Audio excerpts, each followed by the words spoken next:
Welcome to SleepyCabin, a tribe of creatives, or the history of SleepyCabin. I haven't really decided on the title yet. Either way, in this video I want to talk about SleepyCabin, a multimedia studio created by animators from Newgrounds. SleepyCabin was created by Oney and G, Psychic Pebbles, Rice Pirate, and StamperTV, who is no longer a part of the operation. They host a weekly podcast on YouTube, but primarily focus on larger projects, such as animations and video games. Their website, sleepycabin.com, has a collection of all of their works as well as news updates on their current doings. From the outside, this just looks like a few guys got together to have fun and make cartoons, but it's much more than that. It's an innovative way to survive as artists in an unstable environment.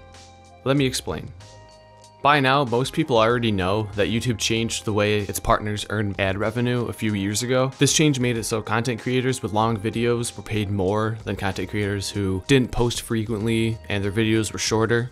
And since even a 1-minute animation could take weeks to create, this meant that animators could no longer sustain themselves financially just by making animations.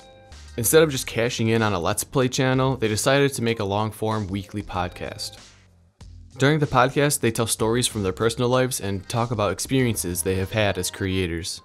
They also answer questions from fans posted on Patreon and their subreddit. The podcast accomplishes a few important things. First off, it earns them decent ad revenue because of the length and frequency of their uploads.